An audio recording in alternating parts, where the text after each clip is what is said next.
Hello friend, Riya ব্লগে তোমাদের সবাইকে অনেক স্বাগত। আমি রিয়া চলে এসেছি একটা নতুন ব্লগ নিয়ে। তো আজকে কোনো ভাত খাওয়ার ভিডিও কিংবা কোনো চ্যালেঞ্জ ভিডিও নাই। আজকে চলে যাচ্ছি ঘুরতে, আর কোথায় যাচ্ছি সেটাই তোমাদের শেয়ার করব। তো এখন বাজে দুপুর 3টে, আর আমরা ট্রেনের থেকে নেমে পড়েছি একটু আগেই। নেমে আমরা বসে পড়েছি একটা টোটোতে। তো আমরা যাচ্ছি একটু মেয়েকে নিয়ে পার্কে। ওকে এখনও বলিনি যে আমরা পার্কে যাচ্ছি, ওকে বলেছে যে আমরা বই কিনতে যাচ্ছি। আর ও বাচ্চা মানুষ, বুঝতেও পারিনি। তো সকাল থেকে প্ল্যান করেছিলাম যাব না, মেঘলা ওয়েদার ছিল, ঠান্ডাও সেরকম পড়েছে। তো ভেবেছি রোদ্দুর উঠুন বেরোবো না। আর তারপর বাজার টাজার করতে গেলাম, তখন দেখি আমার একটু রোদ্দুর উঠেছে, তাই ভাবলাম যাই, তাহলে বেরিয়েই ঘুরে আজকে যখন প্ল্যান করেছি চলেই যাই। এমনিতেও তো কোথাও ঠিক মতন ঘুরতে যাওয়া হয় না, অনেক বছর পর দীঘায় গেছিলাম আর চলে আসলাম এই পার্কে। তো এটা হচ্ছে হাবড়ার সায়েন্স সিটি পার্ক। তো এই পার্কটা আগেও দুবার এসেছি, সেটা হচ্ছে বিয়ের আগে। যখন বিয়ের আগে আসতাম, দুবার এসেছিলাম, আসতাম কি দুবারই এসেছিলাম। তারপরে বিয়ের পর আর আসা হয়নি, আর এইবার আসলাম এমনি 3বার, আগে 2বার আর এমনি 3বার। তো আগে 15 টাকা টিকিটের মূল্য ছিল, এখন 15 টাকা বেড়ে গেছে 30 টাকা, আর আমার মেয়ের হাফ টিকিট 15 টাকা। তো টিকিট কেটে নিয়ে এখানে টিকিটটাকে দিয়ে দিলাম। তারপর আমরা সিঁড়ি দিয়ে উঠে যাচ্ছি পার্কে যাওয়ার। তো তোমরা পুরো ভিডিওটা দেখো, ভিডিওটা ভালো লাগলে অবশ্যই লাইক কমেন্ট করে জানাবে।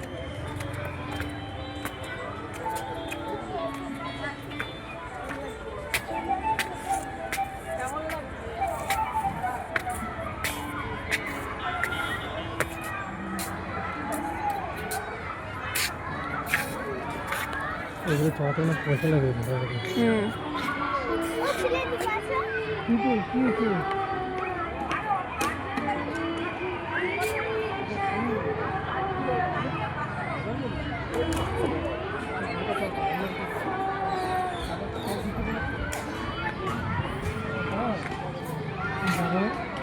আমাকে তো সারপ্রাইজ দিল, বলেছিলাম যে মিটকে ওরা তো বই কিনতে হবে। কেমন লাগলো সারপ্রাইজটা? চলো তোমাকে রোপ চড়াই। রোপ চড়বা তো? তো এখন যেহেতু শীতকাল, আর পার্কে খুব সুন্দর সুন্দর ফুল গাছ লাগানো হয়েছিল, এখানে কত গাঁদা ফুলের গাছ। তো ফুলগুলো কিন্তু সেই লাগছিল, ভালো লাগছিল দেখতে। তো চারিদিকে ফুল গাছ আর ফুল গাছ, বেশ লাগছিল। তো এদিক থেকে ঘুরে আমরা বসে পড়েছি রোপে। আর নিচে দেখো একটা পুকুর ছিল, পুকুরেও বোট ছিল। তো আমার খুব ইচ্ছে ছিল বোটে চড়ার, কিন্তু কোনোদিন চড়িনি। তো ভয়তে উঠিনি, যদি পড়ে ঠরে যায় জলের মধ্যেই ঠান্ডাতে, তার জন্য আর উঠলাম না। নেক্সট টাইম যখন আসবো একটু গরম গরমের দিকে, তো তখন উঠবো। তো আমরা এখন নেমে পড়বো আমাদের চড়া কমপ্লিট রোপে। তো এটার ভাড়া নিয়েছে 40 টাকা।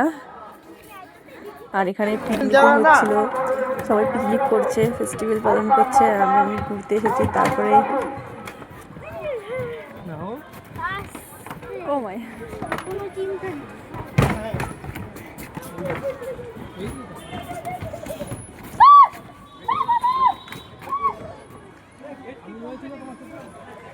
তো গাইস আমরা এখন ঝুলন্ত ব্রিজে আছি। আমাকে একটু ভিডিও না, ও শোনা ভয় করছে নাকি?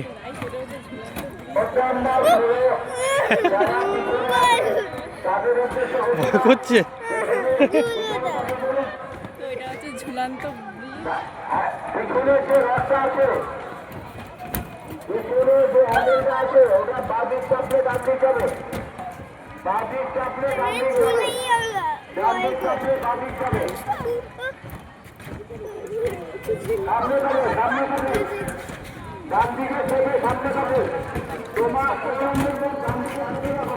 এটা তারামণ্ডল ছিল, কিন্তু হচ্ছে বন্ধ হয়ে গেছে,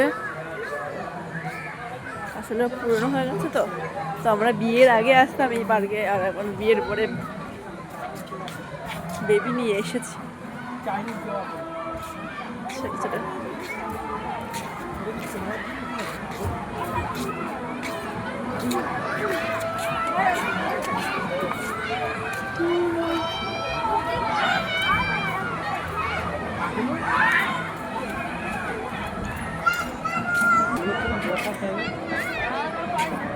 কাটিংটা খুব ভালো হয়েছে।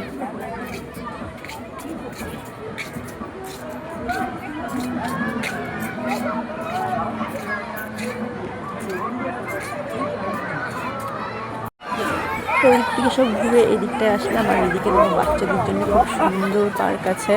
তো বাচ্চাদের জন্য খুবই ভালো এই পার্কটা, কত কিছু চড়ার আছে বাচ্চাদের, অন্য পার্কে থাকে না কিন্তু এটাতে আছে। তো বাচ্চারা খুবই মজা করতে পারবে এখানে আসলে।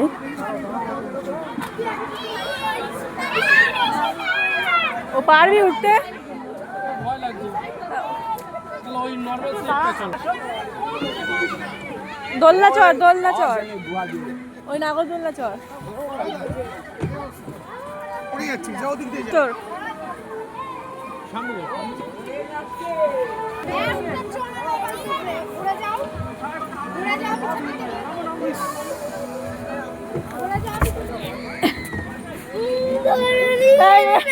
দোস্ত ব্যাগ আমি তোমার এর জন্য বলেছিলাম চোদ্দ